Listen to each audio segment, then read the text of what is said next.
Good afternoon. It's Mario Casabona. I'm the founder and managing director of TechLaunch. And welcome to the BullPen 20. Again, BullPen, we have one every quarter.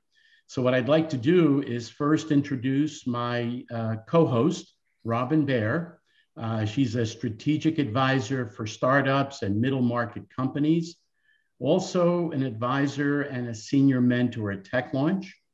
And our webinar producer, Eric Korb, who's actually going to be running it on the background. He's a successful entrepreneur as well as an advisor and a senior mentor at TechLaunch. Next slide, please.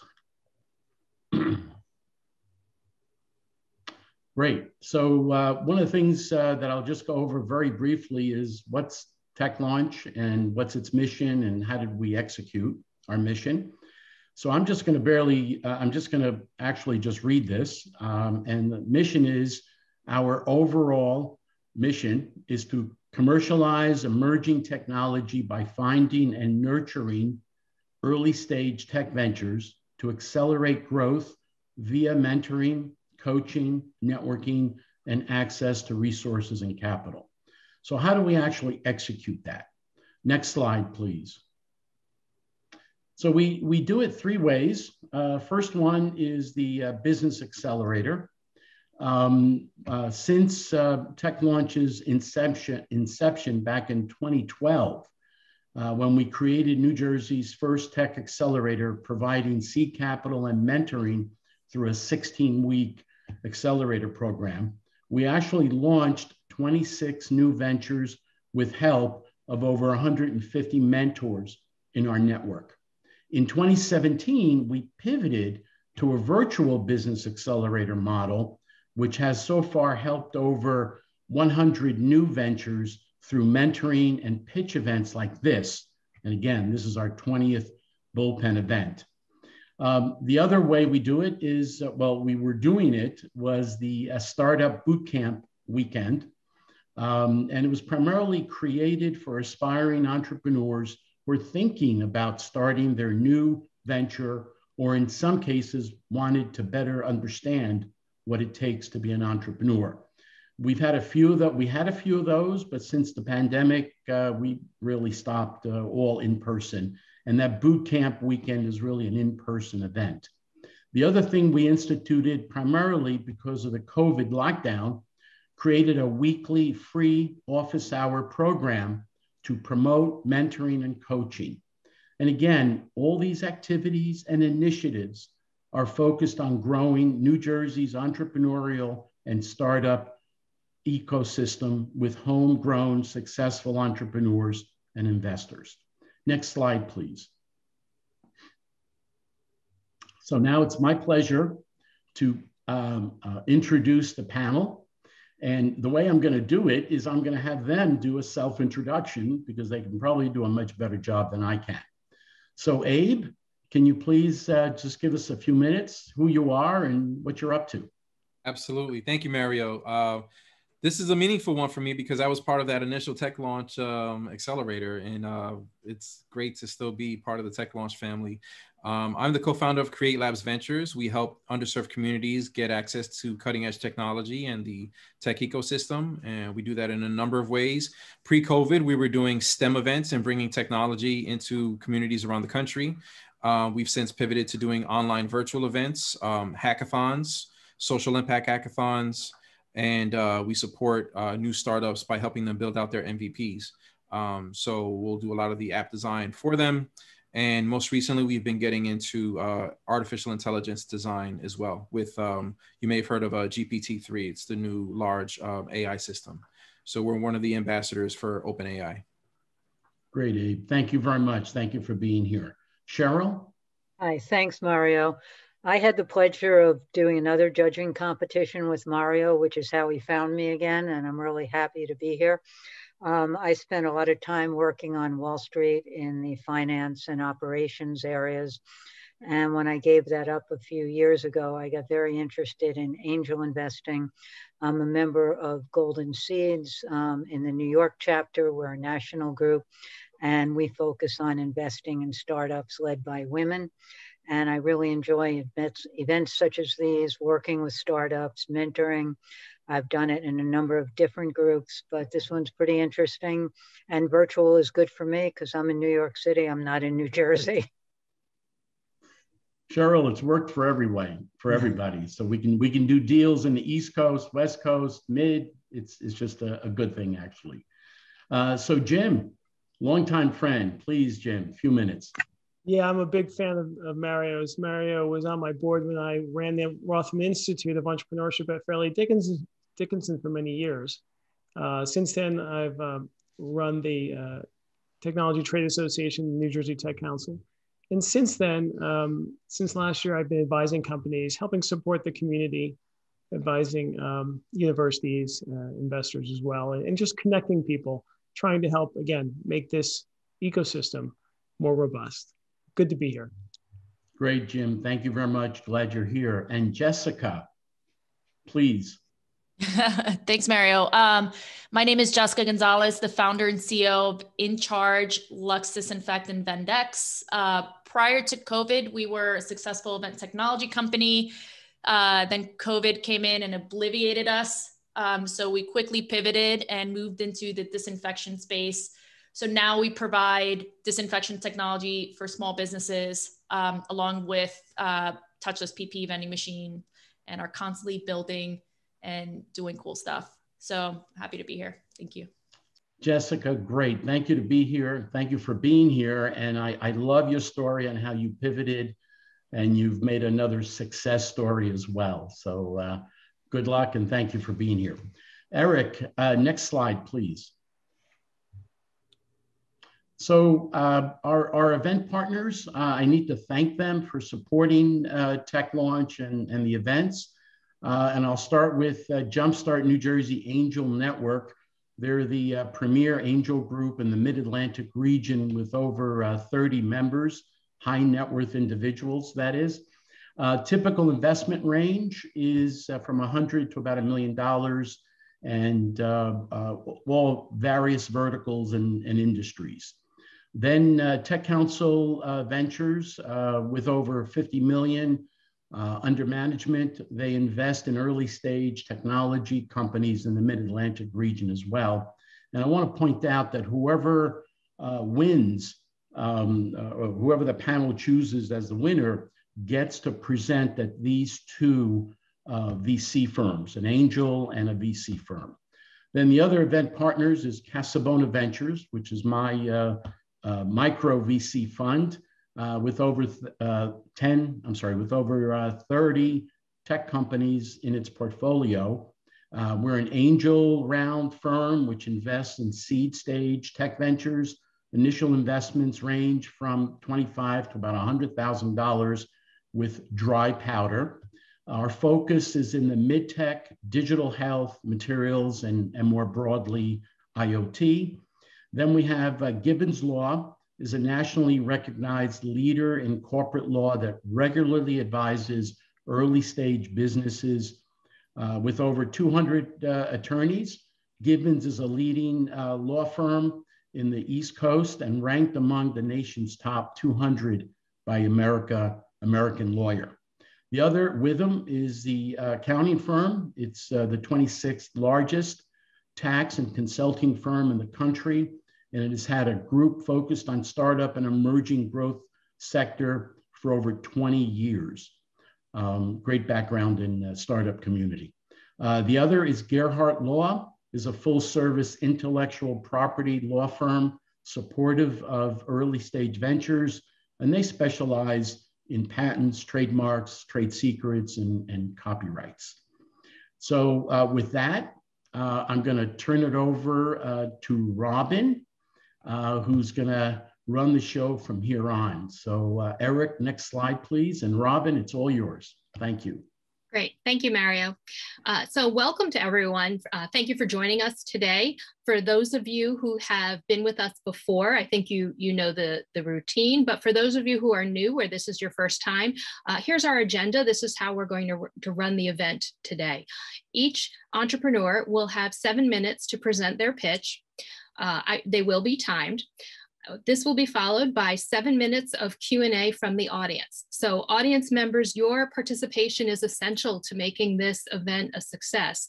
We really do want to hear from you. We want to hear your questions. So please use the Q&A function at the bottom of your screen to put in your questions. I will be able to pick up your questions from there and present them to the founder. After the audience Q&A, we'll have 7 minutes of feedback from the investor panel. We will have, they will be providing feedback and comments and some very helpful tips and suggestions for the panelists. After that, they will be voting on the most fundable. So the panel will be looking at 5 main criteria, 5 main metrics of the pitch. They are going to be evaluating the team, the depth and breadth of the folks who are on board with this, on this team, and how well they can contribute to the success of this venture. They're also going to be looking at the product or service, evaluating some of the unique competitive advantages or assessing any unique intellectual property and determining how far along on product market fit and minimally viable product they might be getting. They're also going to be looking at market size and need. How big is the market? How much of that market can this venture potentially capture? And determining whether that's a fit for venture investment. They're also going to be looking at capital raise and use of funds, how much has been raised to this point and what the company is asking for and how they're going to be using those proceeds. And then finally, they're going to be assessing overall presentation quality. And as Mario said, the winner of the judges' feedback and the judges' scorecard will get the opportunity to pitch at Jumpstart New Jersey and Tech Council Ventures. Next slide, please. So with that, we are going to start with our first pitch of the afternoon. This is Biora Health. Viora reduces disease progression and episodic costs of care by addressing rising risks due to social and behavioral determinants of health. Our personalized solution uniquely combines algorithms with programming and facilitation to engage underserved populations to be successful with their health. Viora was mentored by Ratan Agarwal, and it's presented today by Deb Dutta, founder and CEO. So Deb, if you're ready. Hello, everyone. It started with a cut that led to a sore, that led to an amputation of his left leg, then right, failed kidneys, and he was gone. 5 years ago, I lost my uncle to diabetes. He was 66 and lived alone. Hi, I'm Deboleena Dutta. I'm the CEO of Biora Health and a second-time entrepreneur. I caught the startup bug as a 5th core team member at a startup hedge fund. But after the financial crisis, I left to get my MBA at Wharton. For the first time, I saw the disparities in my own backyard in Philadelphia. And that's when I realized that vulnerable seniors and minorities need personalized support at home to be successful with their health. This is the basis for Biora Health. Next. Meet Sheila. Next. Yeah. Meet Sheila. She's 65, has diabetes, is socially isolated, and has no fresh grocery in her neighborhood. Next. Her doctor prescribes treatment and diet and sends her home. But Sheila stops taking medicine and doesn't eat healthy. Her diabetes worsens and she shows up in the ER, causing poor patient experience, poor outcomes, and higher costs. Her health declined due to avoidable factors, but it wasn't detected until a high-cost ER visit. Next. Social determinants of health bring the whole person into view, but long-term behaviors go hand in hand. Next. There are 50 million people just like Sheila whose health is declining due to social and behavioral determinants. This drives 80% of outcomes, but they are missed, and this leads to high costs. Next. Viora is taking an empowerment approach to whole health. And this is based on the philosophy, teach a person how to fish. Next. Our mission is to improve health by proactively identifying and addressing these social and behavioral factors. Next. Our HIPAA-compliant engagement solution is delivered using a text-based mobile application. We use predictive algorithms to, number one, select patients for the right program, 2, identify barriers, 3, personalize a plan to close barriers, and 4, offer automated and human support. Our secret sauce is that we combine data science with behavioral science and facilitation to create an environment where patients can be empowered. Next. Let's revisit Sheila. If she were referred to the Viora app, we would have identified barriers and created a plan to reduce social isolation and food insecurity. This would cause improved experience, outcomes, and lower costs. Next. We have completed an extensive customer discovery to validate the market opportunity. With 250 stakeholder interviews, 410 patient surveys, 3 data sets analyzed, and 1 paid proof of concept. What we've learned is patients do not buy in, they do not feel in charge, and there's no visibility to their declining health at home. Next. Our proof of concept was for a 1-year lifestyle change program to prevent type 2 diabetes. Using machine learning and behavioral science, we created a plan based on individual needs with goal setting, tracking, and reinforcement, and advocacy and support using a human case facilitator. For example, a plan might include tips to reduce stress, peer group chat for social isolation, and sharing of a local food bank resource. Next. Our pilot achieved 88% retention, which is 3 times that of in-person programs, 5% weight loss, reduced blood glucose, and $12,000 in revenue. We have submitted this 1-year data to the CDC and achieved a full recognition by exceeding performance. Next. Our model is scalable by disease state, starting with whole health and prevention, and moving to heart disease, diabetes, and so on. Next. The total addressable market size is $94 billion. Of this, the serviceable market is $18 billion based on 50 million Medicare and Medicaid participants. Next. Our model is fundamentally different from competitors. We don't just look at social and behavioral determinants, but we also look at long-term behaviors that go hand in hand. We are proactive, not reactive. And we are taking a long-term empowerment approach, not just a Band-Aid fix. We use programming and facilitation to keep people motivated. Next. Our revenue model is B2B, where paying customers will be health plans, employers, and health systems looking to reduce costs, improve revenue, and outcomes. We will be paid $60 per member per month with an additional revenue of 30% of shared cost savings, resulting in a 3 to 5 times ROI. Next.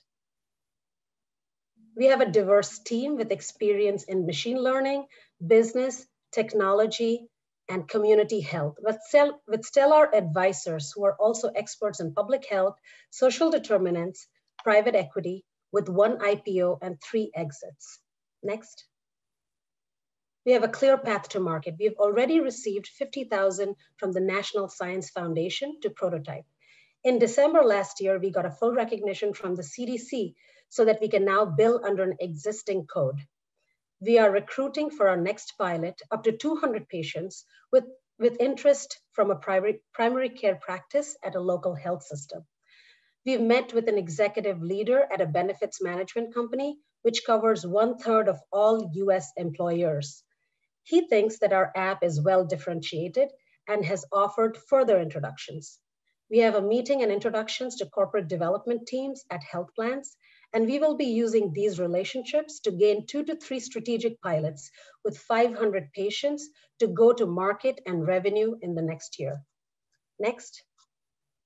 We are looking to raise $1.5 million in pre-seed in 2021 for fundraising, for hiring, product development, and pilot execution. We have a pending NIH grant of $256,000 with inbound interest. For example, we are in second round of discussions for a $250,000 investment from one of the largest healthcare associations and acceleration from an impact investor in collaboration with a top 3 pharma company.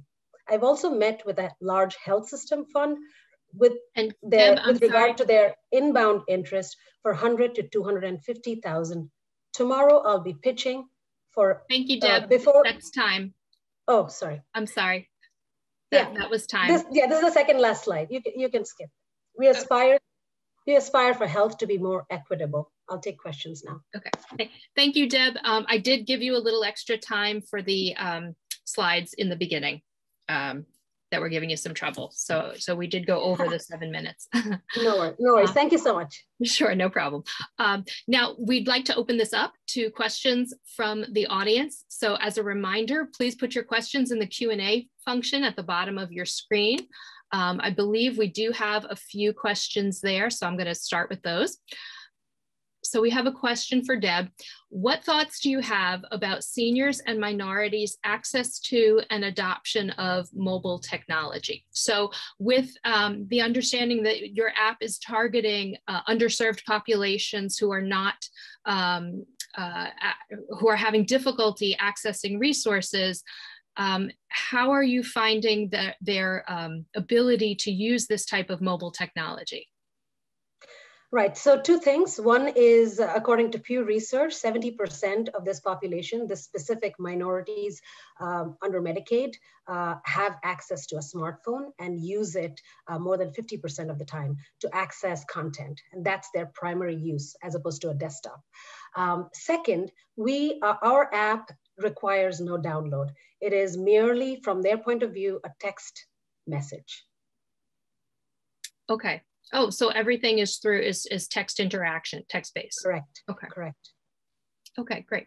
Next question. Do you have a SaaS revenue model? And if so, what are your margins, or do you expect your margins to evolve as you ramp up or to change throughout your development? Absolutely. So the $60 per member per month is a subscription-based or a SaaS model. It's not purely SaaS because we also have a human facilitator who's transitioning patients. So it's the app plus the facilitator that is our solution. And as to the margins, they will obviously improve over time as we gain improved efficiencies in terms of ratios of number of patients to the facilitator. So we already have evidence as to what that range looks like, to 200 to 300 patients per facilitator, and that will improve, those efficiencies will improve the margins. Okay. Great. Do you have any competition? You did not address current competition, so maybe you could take a minute to talk about that. Right, so I kept it very high level because of the limited time. I would classify them under 3 different categories. They're indirect competitors. One would be disease management companies such as Omada, Livongo. The second would be analytics platforms. The third would be other engagement solutions. We are, as I pointed out, differentiated from all of them because, first of all, we are combining behavioral science with social determinants of health, and we are taking a long-term view of that rather than just closing a gap in social determinants, for example, food access. We are actually teaching the person how to fish, right? So we are teaching them how to cook healthy. So that's a very good example of differentiation. Other than that, we are using the facilitation and empowering that using our data, right? So, that combination is also very unique, which in fact keeps the patient in our funnel and improves their engagement over time. Okay, great. We have some questions about marketing. Could you elaborate on your go-to-market plan? Yes, so as I've mentioned, we have introductions from our advisors and also mentors through accelerator program that we've been through, as a result of which we have 3 strategic inbound inquiries that not only will result in investment, or that is the goal, but also will result in pilot opportunities. So that's number one. The second is through warm introductions. For example, the conversation that I've had with the benefits management company that covers 1/3 of all US employers. We will get further introductions to corporate development teams at health plans. We already have 6 such introductions. And so we will be using those introductions strategically to gain the next set of pilots to cover about 500 to 1,000 lives. And we'll take it from there. Okay, great. I believe you may have addressed this, but what efficacy evidence have you gathered that you can share? Yes, I did cover this. We have, through our pilot, achieved that 3 times retention, particularly focused on this underserved population. So it was 88% compared to about 30% typically. We have also seen improvement in weight loss, 5% average weight loss, and a reduction in blood glucose. And those data have been submitted to the CDC over a 1-year period, weekly data. And as a result of exceeding the performance, we've achieved a full recognition from CDC. Okay, great. Do you have any data so far on the length of your sales cycle? Your go-to-market strategy that you've described so far is a business-to-business strategy, which typically is a little bit longer. So do you have an idea yet of a good feel for how long it will take you in your sales cycle? I think the typical length is 3 to 6 months. We've already started that process. I didn't get to finish, but tomorrow I'll be pitching in front of over 50 angels, venture capitalists, and strategic institutional investors. And so all of those, obviously these are all a combination of short and long-term approaches, with 3 to 6 months being the timeline. Okay, great. We have some questions about the human aspect of this app. You mentioned that there's a case manager, or a human contact in place. So what are your plans around scaling that role, and how do you see that expanding? Obviously, you can't have one person continue to handle everything. So what are your plans for hiring, and how does that factor into your cost structure? Right, so this model has been done before, particularly with coaches. So we are not going to reinvent the wheel. We'll just repeat what's been done before. And the ratios, like I mentioned, are about 2 to 300 patients per facilitator/coach. And so we will scale based on that. And obviously the technology enables, the automation that we have in place enables that improvement in efficiency over time. Okay, great.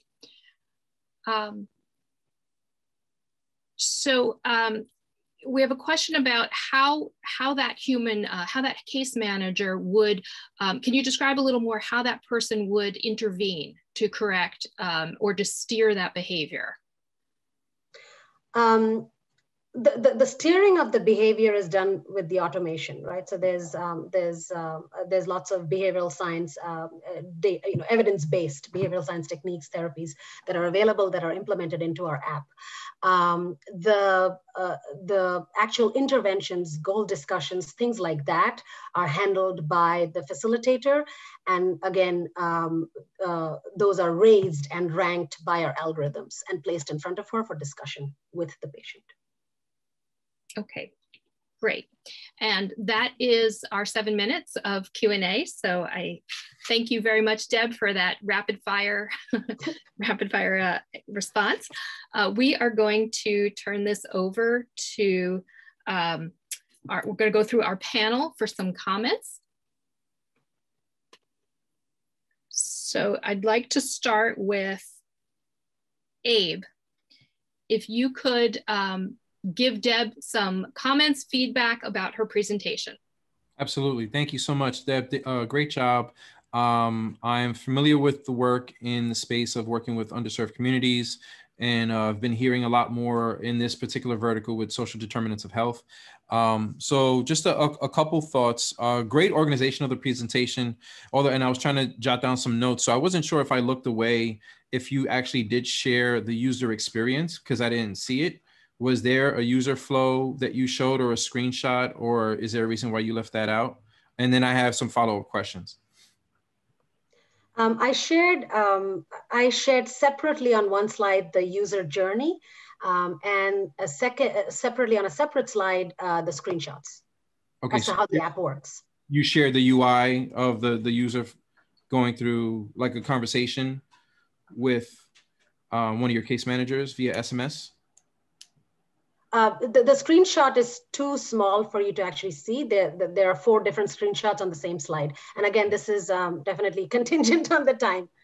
Got it. Okay. Yeah, I think I would have liked to have seen that, just because I want to get a sense of like the interaction with the case manager from the user, and seeing what that's like. And also with that space, so how would you scale? So if you are reaching 1 million users, what kind of, I ran a technology company where I had human curriculum developers, and they saw that as a knock on me because it was difficult to scale because of the amount of curriculum developers that I would need to scale to reach 5 million students and what have you. So how would you scale? Are you looking into AI to have, you know, automated case managers at scale, or do you see that as like a hefty cost in your raise to scale out the amount of case managers that you would have to bring on to handle 1 million users? The ratios, so the curriculum is not developed by the facilitators. The curriculum is in place and evidence-based. I mean, we're not, again, we're using evidence-based curriculum that's already out there. These are— not the curriculum, but the user to user. You're right. So I'll get, yes. So yes. So to get to that question, the facilitation, you know, we will go with that patient to coach ratio that already exists. For example, with companies like Omara and Livongo, which is about 200 to 300 patients per facilitator. And so that's been done before, and we will just follow those sort of mechanisms. The way we achieve efficiencies is because many of the things that she needs to do is sort of brought to her attention by the algorithms, by the technology. Okay, got great. it. So at just 100,000 users, that's 500 case managers that you're saying that you would need? At the 200 per? Yep. Mm-hmm. Okay, great. Okay. Abe, thanks. Great questions. We do need to keep this short, so let's try to, panelists, if you could try to put your question in the form of a comment so that we can move forward. Cheryl, you're up next with your comments for Deb. Thanks, Robin. Hey, Deb, great presentation. Couple of observations. One, you talk about how you're going to scale and how you're going to get clients and all these insurance groups you're talking to and large employers, and that's great. But then you talk about how your app is going to be helping underserved communities. I think those people in the underserved communities are not going to be in group health plans, corporate health plans, etc. Chances are they may be Medicare, Medicaid. So I see an inconsistency in the way you're describing your growth strategy and then the population to trying to serve. So I say don't answer it because Robin said we have to be cognizant of time. But I think as you do your presentations and other situations, think about that because you were a bit contradictory. And I'll give you one last thought and then I'll shut up. You talked about, you know, competition, and you talked about a lot of established players in the marketplace. I have seen 2 or 3 other startups in similar space, and maybe they were initially focused on one disease. But I think when you do talk about competition, don't only talk about the big ones, because particularly if you're pitching to other investors, I've personally seen 2 or 3. So there's got to be a lot out there nibbling at the same space. So good luck. Thank you. If I can just quickly address the health plan, you are right. We are specifically targeting MA plans, Medicare Advantage plans, and Medicaid managed care organizations. I leave the jargon out because it throws people off. They don't know what MCOs are in the presentation, but I take your point and I will make a note of it. Thank you. You talked about large employers, so you've got to get those in sync. They're 2 separate terms. Thank you. Thank you. Okay, great. Cheryl, great points. Thank you. Next up, we have Jim, your comments for Deb. I think you have your. I thought you did a really good job there. I wanted to ask you, what do you think your exit strategy would be in 5 years or so? And yeah, so that was my last slide. Answer real quick. Yeah. That was my last slide. And I think, so Healthify and, socially determined and Cypher Health, all of those have either received strategic investments, have been acquired, or someone like Accolade, which is, again, another behemoth, IPO'd, right? Livongo IPO'd.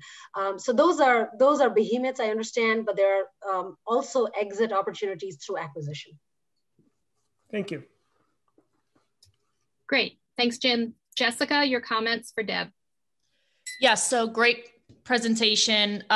Just a few quick comments and ideas and things that I was thinking about. One, what is the accountability factor for a patient? What is their incentive to actually log what they're doing?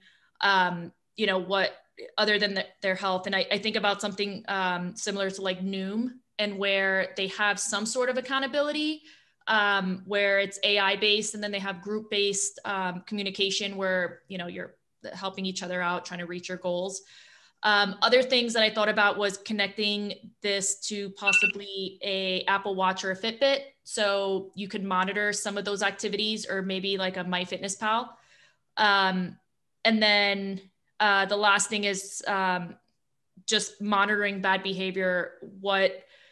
What can you do to turn that bad behavior into positive? And again, what is that incentive to the end user to log all this information in there and do well? That's it. Great presentation though. Thank you so much. Thank you. So we, if I can just comment. I'm sorry, Deb. Oh, go ahead. Can't really answer. We're out of time. Sorry. But I encourage anyone, if you'd like to continue the conversation with the presenters today, please feel free to do so outside the context of the event. So I do encourage that to continue these good conversations. At this time, though, we have to turn to our judges. You need to fill out your scorecards. So you'll have 2 minutes. You can do that right now. Just ignore me. I'm going to keep talking for everybody else. So what I wanted to do now is just to take a minute to thank, we have a wide number of senior mentors who are involved in TechLaunch. These are the folks that you'll see hosting office hours. We cycle through every week. So these are just some of the folks that you'll see and can get familiar with. For the entrepreneurs in the audience today, please take advantage of office hours, reach out to a mentor. You can connect with them and get some valuable advice and guidance on a limited scale to get you started. Okay, so panelists, as you are done filling out your scorecard, if you could just let me know so that I know when you are ready.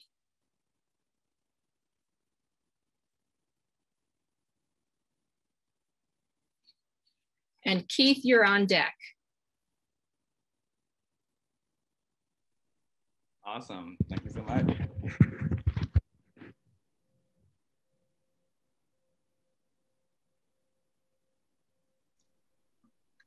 Robin, if I can make a point, a few Absolutely. seconds while Sure. waiting. Yeah. So one of the things I do want to mention is that this bullpen, this event that we're having, is really a culmination of the business accelerator program. So we accept applications, and then we actually choose 5 semifinalists. We mentor them, prepare them, and then we choose the 3 that end up presenting here. So it's not just a pitch competition. The actual semifinalists and the finalists actually get mentoring and coaching in preparation for this event. Thank you. Thanks, Mario. That's a good reminder for everyone. And I do think we are ready to move on to our next presentation.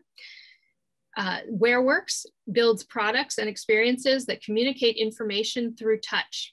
Wayband, its first product, is a wristband that gently guides a user to a destination using only vibration, without the need for any visual or audio cues. In 2017, Wayband helped the first person with a visual impairment run in the New York City Marathon without sighted assistance. Whereworks was mentored by Peter Kestenbaum and is presented today by Keith Kirkland.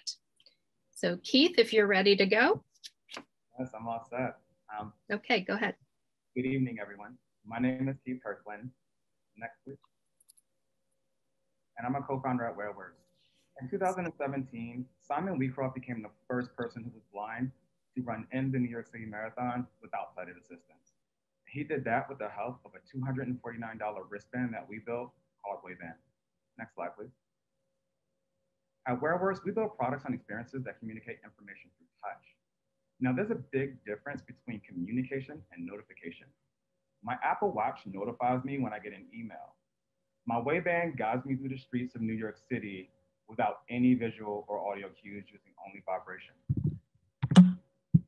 Next slide, please. And this is called haptics. Haptics means of or relating to the sense of touch. Next slide, please. And at WearWorks, we're using the skin as a communications channel to deliver information in a more intuitive and less obtrusive way. Next. We do this through two methods. We build wearable haptic devices and we create licensed haptic software. Next. We started with the use case of navigation. Most mapping companies use visualizations when navigating. That's because traditionally, navigation has been inherently visual. But visual-based navigation, next slide, please, isn't always safe. Next slide, please. It's not always sensible. Next slide, please. And for 285 million of us worldwide, it's not possible. Next slide, please. So we invented Wayband, a $249 wristband that gently guides you to your end destination using only vibrating cues. The way the Wayband works is you connect the Wayband to the Wayband app. After that, just like Google Maps, you tell it where you want to go with text or speech. Unlike Google Maps, you then put your phone away and you're gently guided to your destination using our virtual haptic corridor. Next. The way the corridor works is when you're in it, you feel absolutely no vibration at all. Next. And when you get to the edge of the corridor, you get a slight vibration. And that vibration gets stronger the wronger you are. We've tested this with thousands of people, and 90% of people can figure out the correct way to go within 10 seconds without any instructions. It's that intuitive. Next. Now, this remarkably simple device is backed by years of solid research. Wayband sits at the apex of our three core focuses: advanced haptics navigation and assistive technology. Next. And we have our US patents issued and our international patents filed, done by our friends here at Gerhardt Law. Next. There are 285 million people worldwide with a visual impairment. We're starting with the 21 million that are right here in the United States. We believe we can capture 20% of this market because of our product's unique offering and our strategic partnerships. And our 2021 goal is to sell 5,000 Waybands into our channel of existing partners. Next. We have amazing and committed channel partners that represent a collective market of over 350,000 people living with blindness. The Massachusetts Commission for the Blind will host a paid pilot program with over 50 participants this July. And the commissioner joined our advisory board. The Low Vision Shop, a retail store dedicated to blind assistive tech, has committed to carrying Waybands. And their chief marketing officer has also joined our advisory board. And finally, Be My Eyes, an app that connects 275,000 blind users with sighted volunteers, is committed to doing promotions and a joint tech integration. Next slide, please. Wayband costs $249, and that comes with a 3-year license to the Wayband app software. After the license, you simply pay $10 a month, or of course, you can buy a brand new Wayband and get a brand new license for 3 years. Next. Our team is remarkable. Kevin is an internationally award-winning industrial designer who unfortunately couldn't be here to pitch with me today because he's in Mexico right now with Cisco executives trying to strategize on how Waybands can support the Mexican Paralympic team. And me, I'm an expert in strategy and haptics with a background in engineering, fashion design, and wearable technology. Our core team is just as strong. Our lead software architect is legally blind, and our advisors really count. We have a commissioner for a blind organization, a health tech accelerator, senior leadership at IBM, and of course, our friends here at TechLaunch. Next, please. We have a healthy and growing social media influence, and our ambassadors have the trust and respect of the blind and visually impaired community. Trust is a huge barrier to entry for any would-be competitors to come into our space. Next, please. Our investors and partners are domain experts in the space of scaling startups and scientific research, including Quake, UrbanX, which is run by Mini, SOSV, a National Science Foundation grant, and the Black and Latino Tech Initiative, an initiative that came out of Rutgers University here in Newark, New Jersey. Next, please. And we've garnished a lot of press and awards, including the 2019 Medical Device Design Award from the German Design. We have a Discovery Channel documentary, a TED Talk with over 1.8 million views, and a 2-year exhibition at the Cooperfield Design Museum. Next, please. Our vision is to use the skin as a high-fidelity communications channel. We're already fielding requests from baseball players, researchers, game developers, runners, kayakers, and skiers who want adaptations of our technology. Working with the blind and visually impaired is just the beginning of our journey. Next, please. And we'd love to have you along for the ride. We're raising $1 million. 49% of the round is closed. All of our partners are strategic, and our contract manufacturing partners have just been secured. Next slide, please. To date, we've raised over $440,000, including an initial seed funding. We built an MVP that made history by helping the first blind person run the New York City Marathon. We got our IP protection in place. We started selling pre-orders, and we set up our first pilot programs. After we get funding, we'll focus on delivery, infrastructures and sales, launch and production, and increasing our sales volume with existing channel partners. Next slide, please. Thank you so much for all of those who want to keep in touch. We're more than happy to talk with you one-on-one about this after this event. We have a deep and detailed appendix that has all the ugly details that you'll need to make a wise and solid investment. Thank you again, and please get in touch. Great, Keith. Thank you very much. I think you had 2 seconds left, so I appreciate that. Thanks. Okay, so now we will open this up to the onslaught of questions from the audience. So audience members, just as a reminder, if you have a question, please put it in the Q&A function and I'll do my best to get it.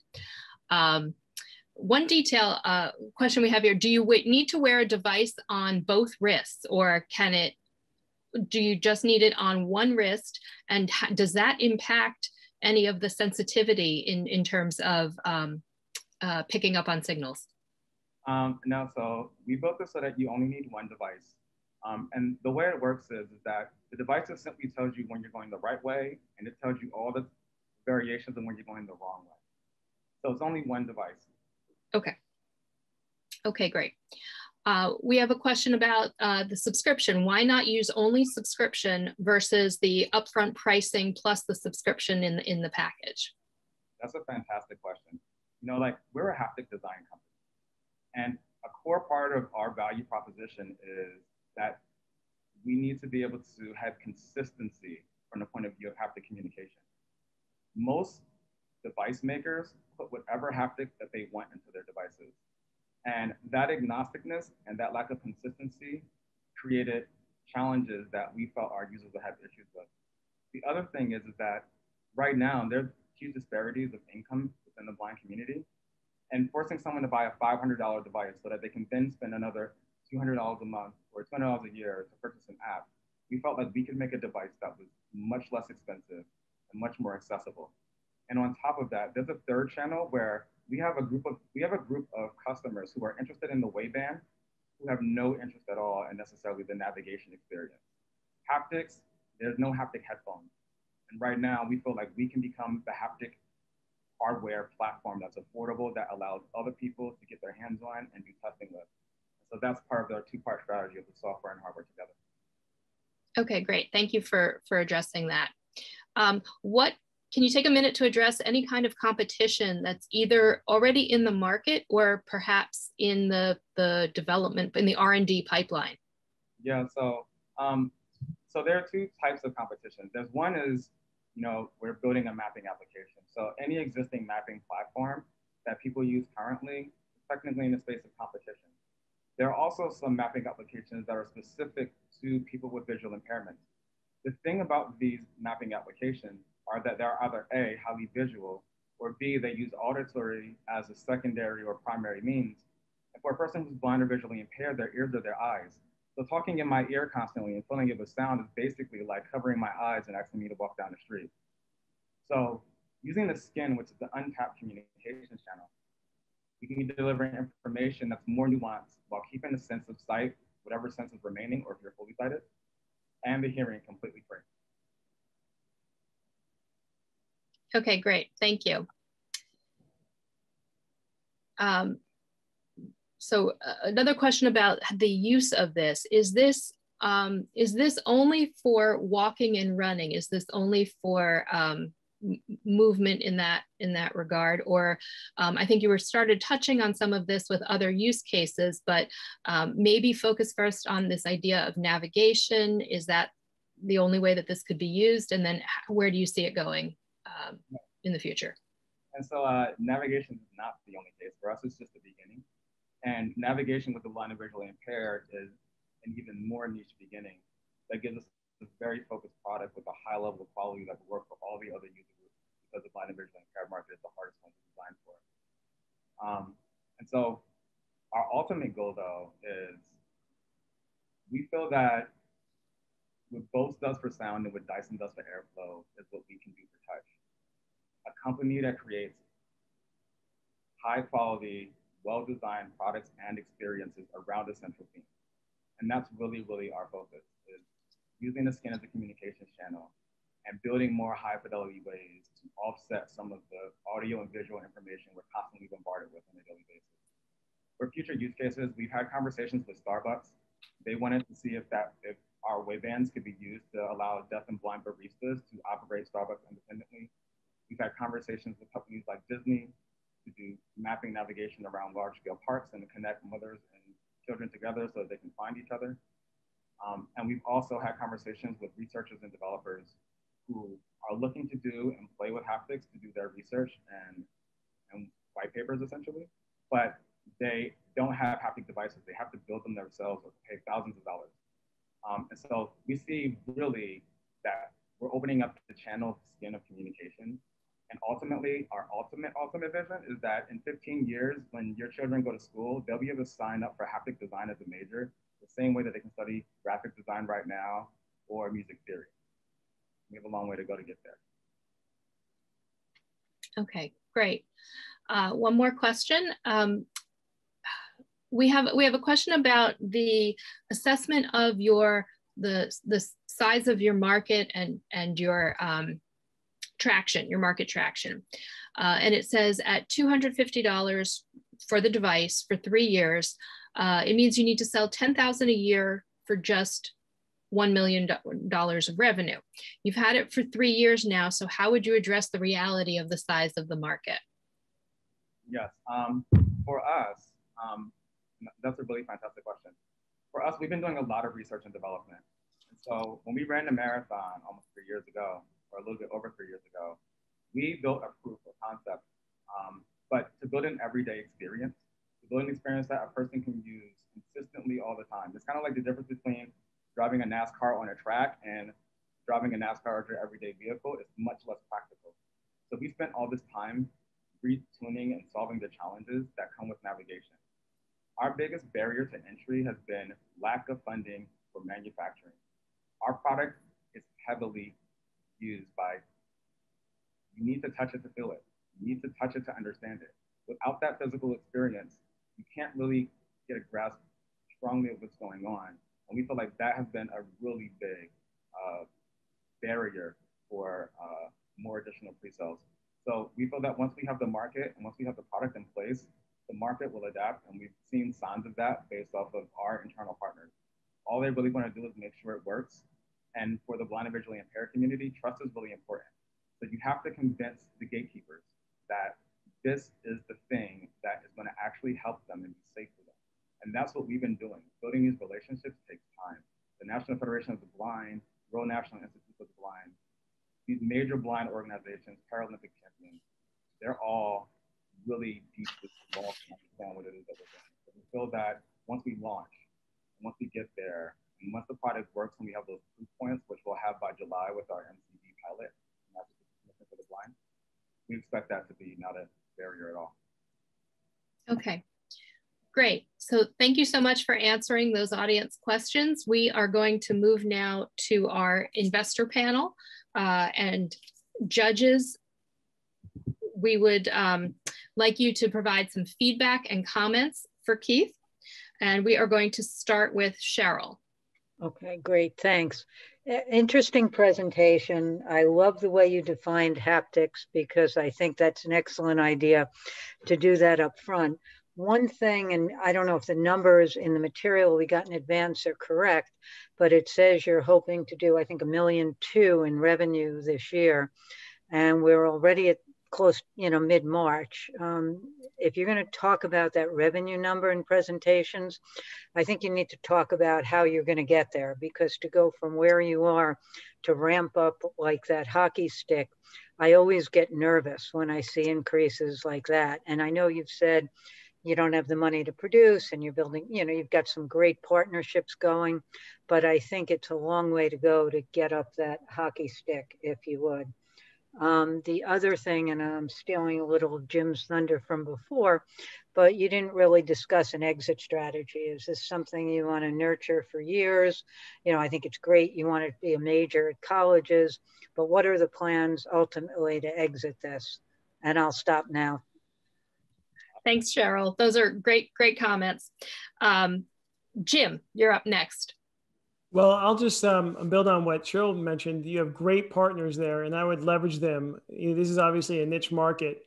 And if you can get in with those partners on the ground, that will help immeasurably. And also take advantage of the SOSV partnership, because they have hardware accelerators in China.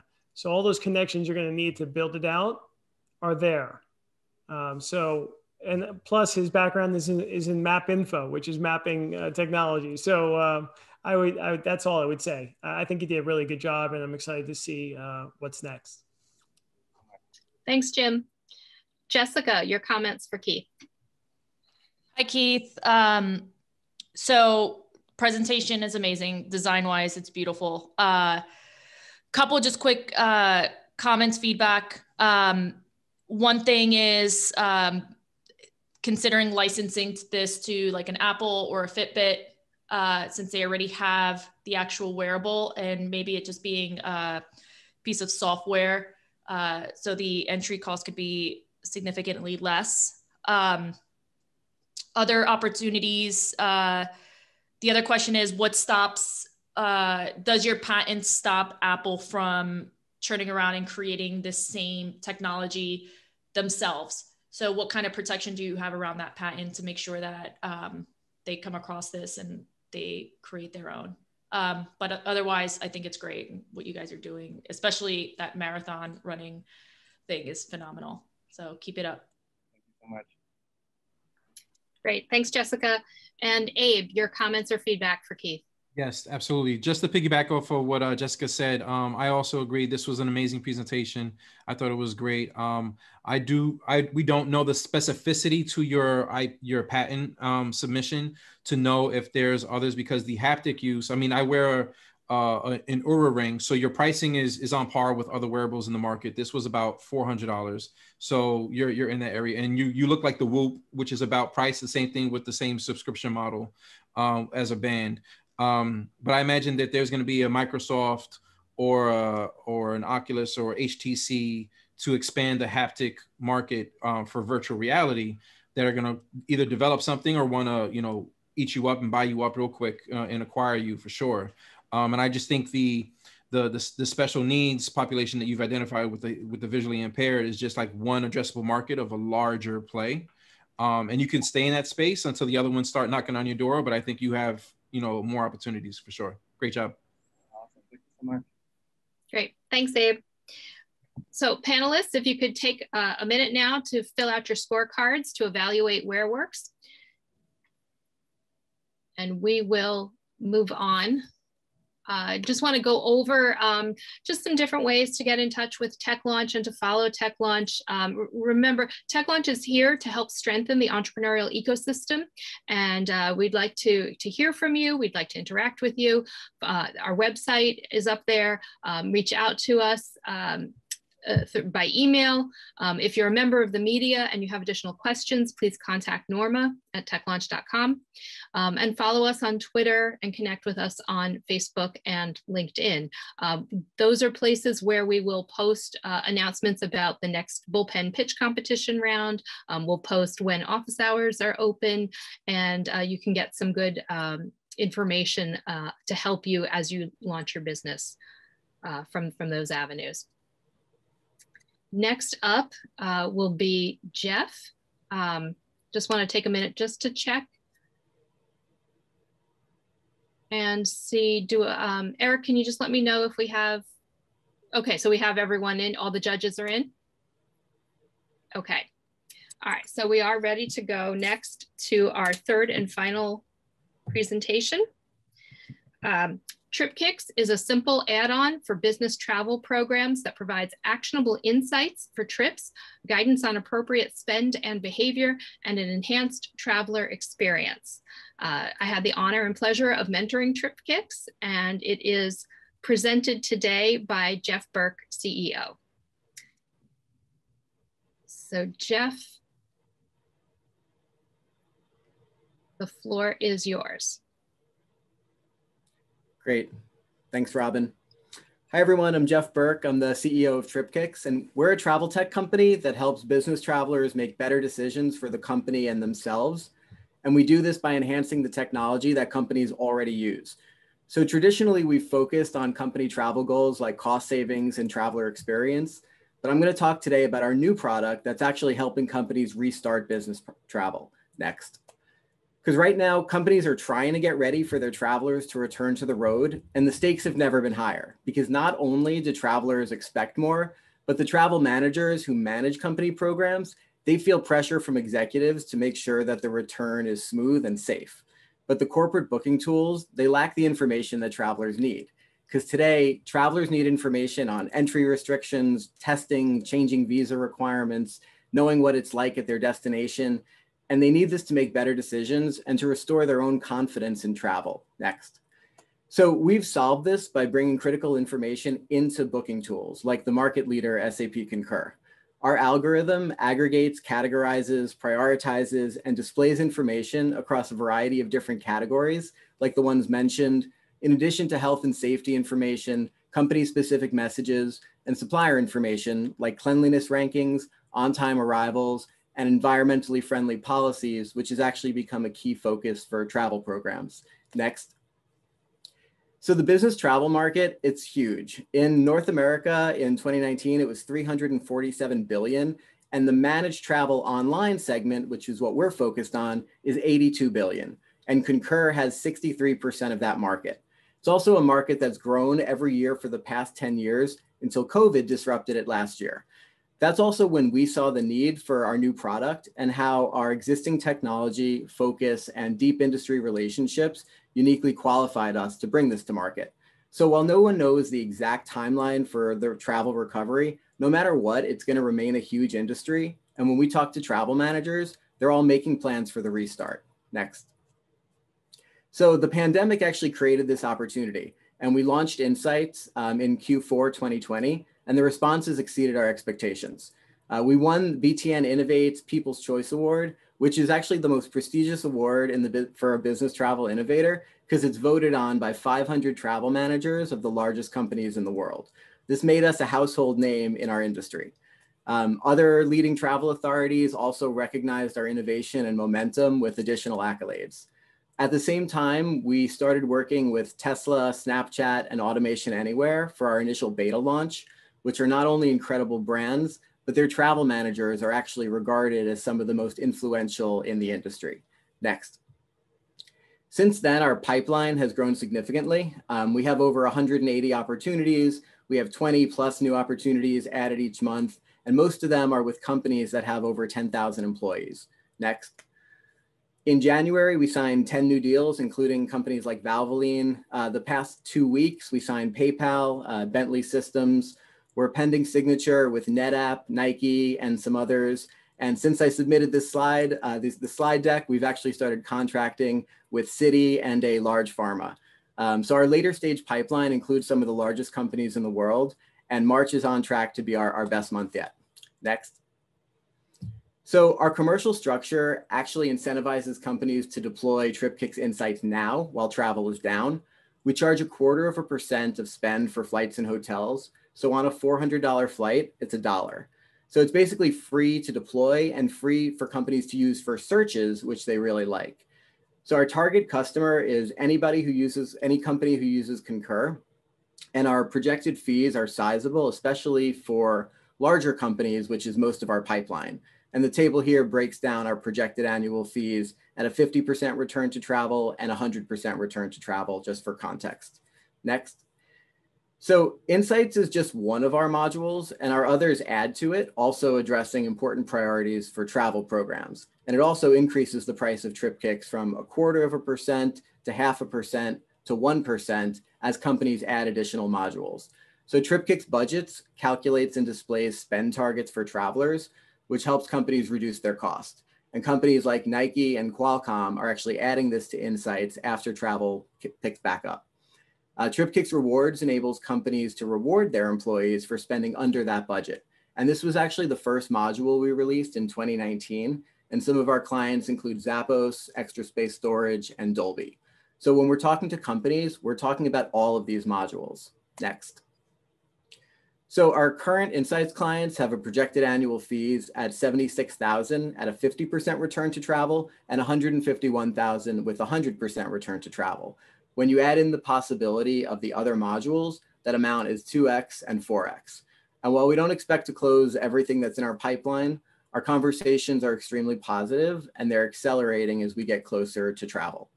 And we're tracking ahead of our plan for the year. Next.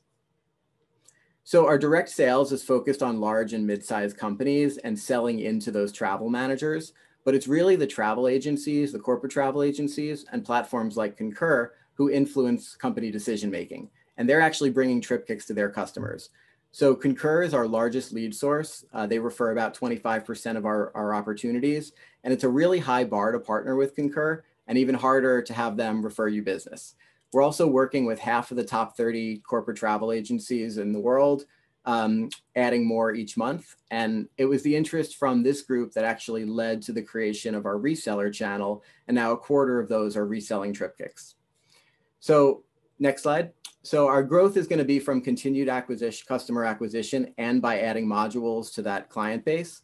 And right now our focus is to have Insights in place at companies before travel resumes so that we're set up to capture that revenue. And we've modeled a gradual return to travel. Next slide. So we've done this with a very lean team, having the right leaders in place across sales, product, and business development. And it's a combination of the talent, the industry knowledge, and the really deep relationships we have, which have allowed us to execute quickly. But we're actually in the process of doubling our headcount to keep pace with demand. Next slide. We launched a round in January, initially targeting 300,000 in advance of a later round for this year. We reached that target, and after seeing the momentum of the past few months, we decided to increase it to 750, which will allow us to support our new clients and really accelerate the sales that we're bringing in. Thank you, everyone. Thank you, Jeff. That was perfect. You hit it right on the timer. So good. Okay, questions from the audience. Let's see what we have in the chat. So there is, can you just confirm, are you focused mainly on SAP Concur as your platform to connect with, or are there others that you would? Yeah, it's a great question. Right now we're focused on going to market with SAP Concur. That's our commercial model. It's a huge market. It can keep us busy for a long time and make us a very successful company. We are actually in discussions and starting work with some of the other online booking tools. There aren't that many for anyone who, it's a kind of a niche market that a lot of people don't know the intricacies of. There are only a handful of players in the market, and we're starting to work with some other ones too. Okay, I know this question's going to come up. Can you address any competition, either in terms of existing competition that's already there or potential developments that may come up? Yep. So with our focus right now of kind of bringing additional capabilities to corporate travel programs within Concur, there's nobody else who's really focused on that. So the biggest competition that we're kind of seeing by proxy is Concur has competitors. But sometimes, you know, they've been the big gorilla in the industry for a number of years now. So these competitors are actually starting to move a little bit faster than them in some areas of innovation. And we found that's actually been really good for us because we're bringing innovative solutions to those companies who are coming to Concur and saying, how are you addressing this? What's your response to this? So, you know, we're not targeting the entire business travel industry. We're only right now targeting the subset who uses Concur. But part of the excitement and the momentum that we've seen is because there isn't really any other company who's doing that. Okay, great. We have a question about your B2B contract size. Mm-hmm. What's your LTV per traveler and per B2B customer? So I guess asking you to break that down to try to you know, get a little more into your revenue build. Yeah, absolutely. So we segment our customers into different groups. We kind of have our small, medium, large, you know, Fortune 100.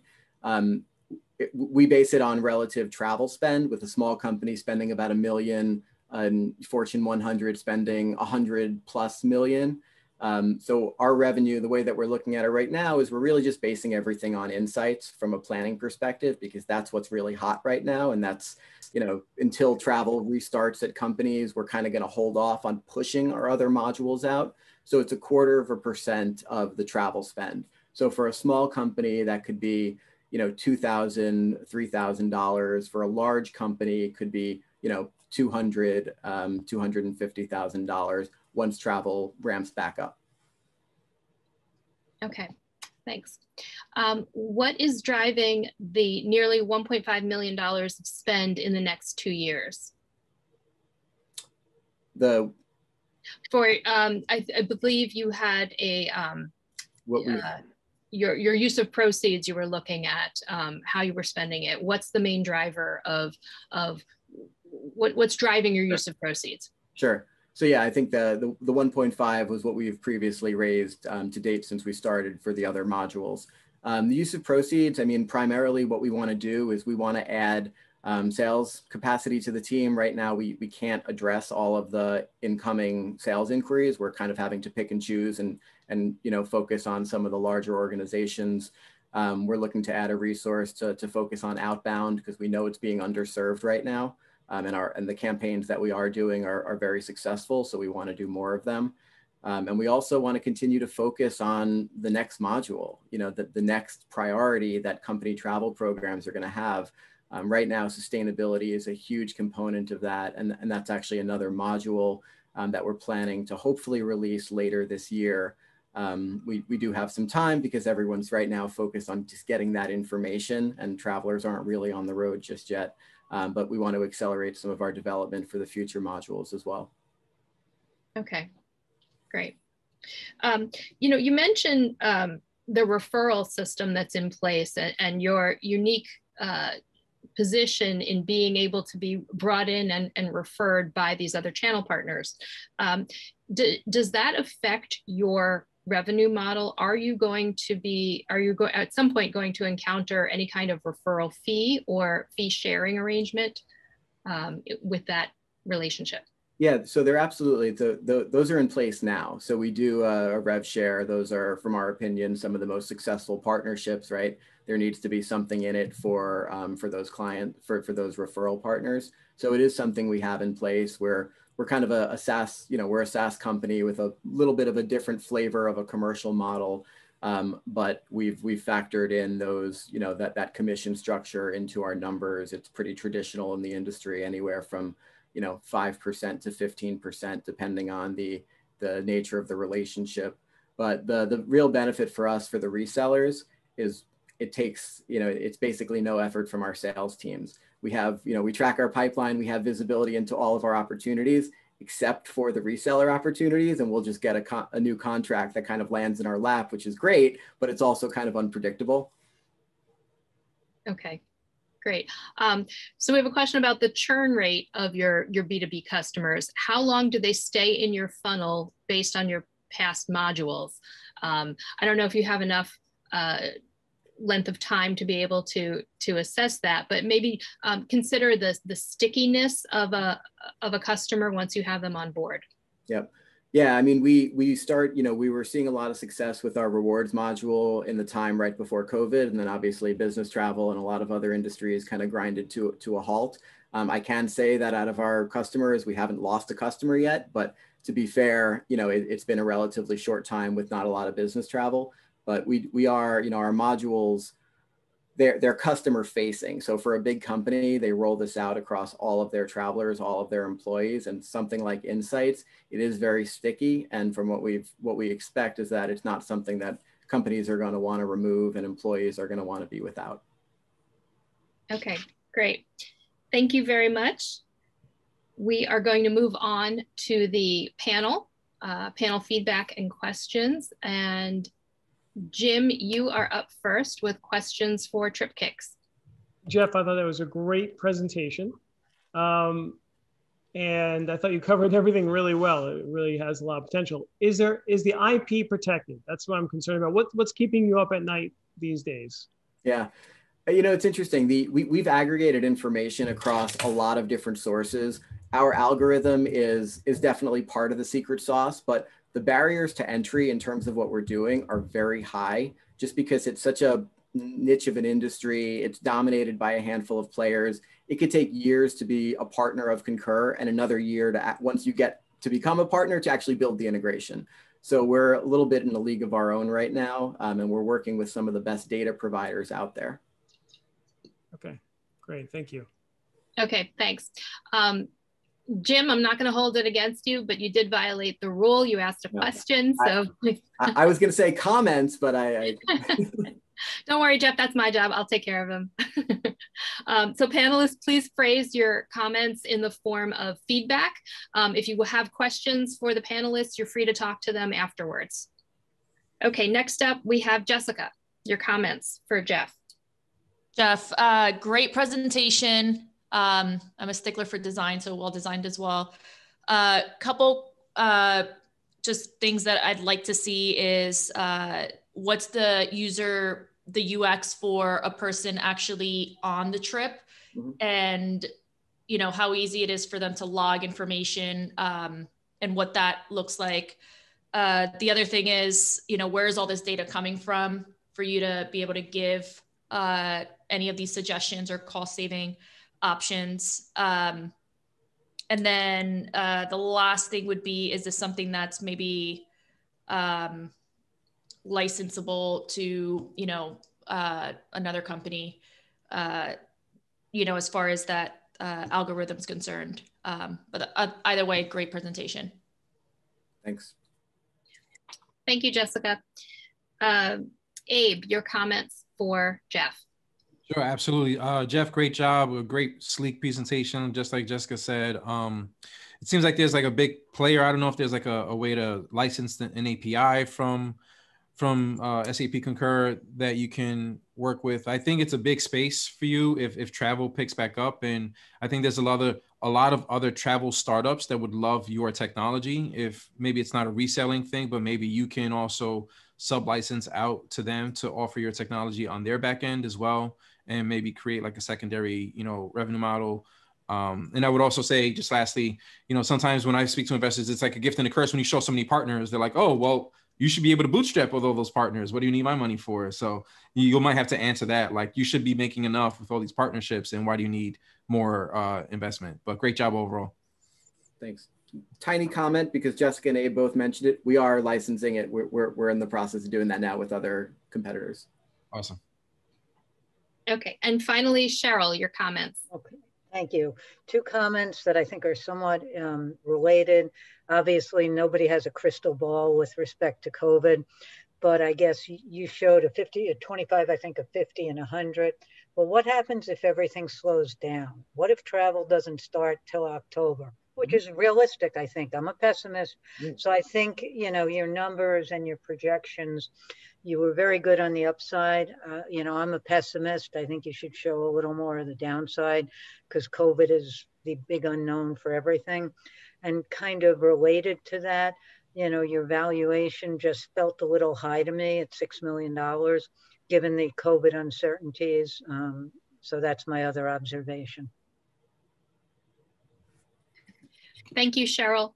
Good feedback. At this point, I'd like to ask all of the panelists to complete your scorecard for TripKicks and to take a minute to get those in. I just want to discuss some of our success to date with TechLaunch. The TechLaunch name, as many of you know, we've been around in the New Jersey space for a long time. It's synonymous with New Jersey entrepreneurship.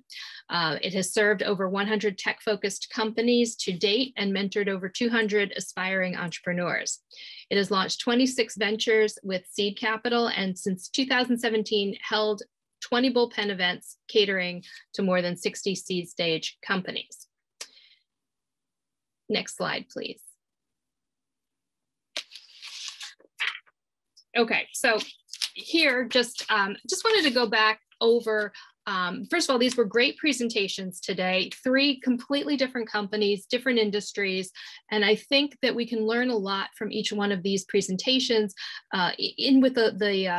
combined with the panelists' comments as well. Some of the common themes that came out of this, there was a real focus and feedback on user experience and how the market is actually adopting and using these new innovations, these new products or platforms. So for the other entrepreneurs in the audience, start to think about how you are gaining adoption and also how you might be overcoming certain barriers to entry in the behavior surrounding that adoption. We also had quite a few comments about intellectual property protection and competition. So as you start to build your companies and develop, think about what ways. IP protection is just one way to do it, that through a patent or a trademark, but there are other ways to create and structure protection around your unique idea. And so think about whether that's through strategic partnerships, through a unique sales aspect. There are other ways to do it as well. So those are things to consider. And I always find it, when you get such different companies, find it interesting when you get such different companies, how you do get certain common themes that come out of this. So I just wanted to share that with the audience. Okay, so let's see if we can, move on. Yes, I do think we are able to continue. So we have our investor panel scores are in, and just as a reminder to everyone, the winner of this pitch competition, as determined by our 4 judges, receives an invitation to pitch in front of the Jumpstart New Jersey Angel Network, as well as Tech Council Ventures. They are also eligible to receive $15,000 of in-kind services from our event partners, which include Witham, Gearhart Law, Casabona Ventures, and Gibbons Law. Do we have a drum roll? The winner is TripKicks, presented by Jeff Berk. Fantastic. Very good. Congratulations. Yep. So Robin, thank you very much. Great, awesome job, great moderating. And Eric, thank you very much for producing this whole thing and keeping us on track. So thank you both. Now I want to take also the opportunity to thank our panelists, Abe, Cheryl, James, Jessica, and you constructive criticism, fantastic. Thank you very much. And I know you try to keep the questions to a minimum. And Jim, I know you tried hard, but thank you. I also want to mention thank you to the event partners. I know Robin mentioned them earlier. Witham, Gibbons Law, Casabona Ventures, Gerhardt, Jumpstart New Jersey Angel Network, and Tech Council Ventures. And also very important to thank is our senior mentors and our advisors, whom without them, the Business Accelerator and Mentoring Program would not be successful. We also have the list on our website. You can go there to see it. Finally, thank you to our engaged attendees. I saw the questions, Robin, rolling in. They were fantastic, and thank you for asking those questions or providing them. Excellent and challenging questions. Everybody keep healthy and safe. Our next bullpen, number 21, will be mid-June. So also applications for our next Business Accelerator program will be announced soon. Check out our website at techlaunch.com. Finally, panelists and presenters, please stick around. We want to take one picture. Okay, we want to take a few pictures, so don't go away. And lastly, thank you to all and enjoy the spring. Thank you.